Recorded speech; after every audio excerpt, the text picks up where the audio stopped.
So imagine a sudden geopolitical conflict breaks out. Stocks plummet. Gold, barely yawns. But Bitcoin, it surges like 10%. Yeah, it's wild. Right. And a few years ago, that would have sounded like total crypto fiction to you and me. But looking at the data for this week's Vantage Plus crypto analysis, which just published today, Monday, March 16th, 2026, the market is, well, it's rewriting the rules of what a safe haven actually is in real time. Welcome to today's deep dive. Thanks. Yeah, it's a massive structural shift, honestly. For years, we basically watched crypto act as this leveraged proxy for NASDAQ tech stocks. Right, like if the NASDAQ sneezed, Bitcoin caught a cold. Exactly. But right now, we are seeing a really violent decoupling. Let's look at exactly how that decoupling is playing out, because, the macro environment is pretty intense right now. When the conflict with Iran began, Bitcoin did what you'd normally expect a risk asset to do. Yeah, it dropped 8.5% over a weekend. Right. But then, over the next 2 weeks, it didn't just recover. It surged 10%. And it outperformed the S&P 500 and even gold, which is, I have to push back here, a 10% surge during a major global shock. I know, it sounds suspicious. Right. My instinct tells me that's just a dead cat bounce, like fueled by panic short sellers getting squeezed. Is there actual sustained volume behind this, or is it just a mirage? Well, that's the exact right question you should be asking. If we were just a short squeeze, we'd see the price spike and then immediately retrace as the volume dried up. Oh, so it would just fall right back down. Exactly. Yeah. But the mechanics here are totally different. Bitcoin is trading up around $71,700 because it found massive institutional bid depth at that $65,000 level. Wow. Yeah. Buyers stepped in to aggressively defend that zone.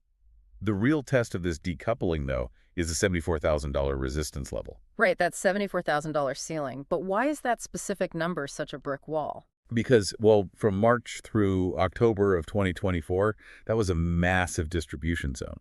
So where long-term holders were basically taking profits. Oh, I see. So there's a heavy psychological and mechanical barrier there. Yeah. The order books are just thick with sellers who bought the top and just want to break even. So if Bitcoin can chew through those sell orders and actually hold above $74,000, it validates this new independent momentum. Yeah, and opens the door for real price discovery. Okay, so if you're looking at your portfolio right now, you're probably wondering, if Bitcoin is absorbing all this macro liquidity and knocking on that $74,000 ceiling, why are my altcoins just moving sideways? Yeah, it really comes down to capital rotation. When the macro picture is uncertain, institutional money just flows into the perceived safest asset first. Which in this case is Bitcoin. Exactly. Altcoins like, Ethereum, Solana, and XRP are just being starved of that immediate liquidity. They're in this holding pattern, waiting to see if Bitcoin actually clears that $74,000 hurdle before traders take on any more risk. So it's almost like these altcoins are tightly coiled springs right now. Yeah, that's a good way to put it. But the coil isn't just pent-up excitement, right? It's liquidity drying up. With volume dropping, the order books get paper thin. So when a buyer finally does step in, or like a major stop loss triggers, there's no resistance to absorb the impact, meaning the price will just violently snap. Exactly. The lack of liquidity amplifies all that volatility. And we can see the battle lines drawn on the charts. Take Ethereum, for example. Okay. It's hovering around $2,100, but the absolute gravity well is down at $7,750. Wait, why $7,750 specifically? Because that's where the institutional safety nets are sitting. Huge clusters of limit orders. Ah, got it. If ETH drops below $1,750, those safety nets vanish, which could trigger a massive cascade of liquidations. And we're seeing similar make-or-break mechanics across the board. Right, like Solana. Yeah, Solana's pinned at $88 right now, trapped between support at $80 and resistance at 93 pass. And XRP. XRP is wedged in this really tight triangle, clinging to a long-term trend line at $1.30 in.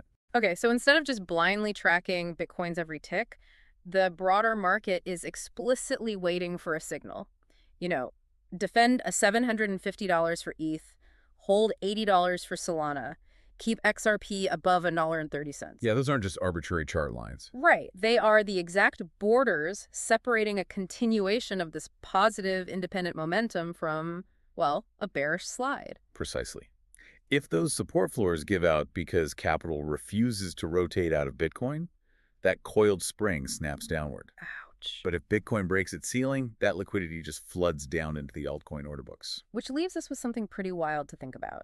We started this deep dive by talking about how crypto used to just be a shadow of traditional tech. Right. But if Bitcoin and these networks continue to absorb capital and outperform traditional assets during sudden, major geopolitical shocks, does the financial world need to completely rewrite its definition of what a safe haven asset actually is? It's a fascinating question. Maybe that shadow isn't just moving on its own anymore. Maybe it's actually becoming the object casting the light. Hmm. Something for you to mull over until next time.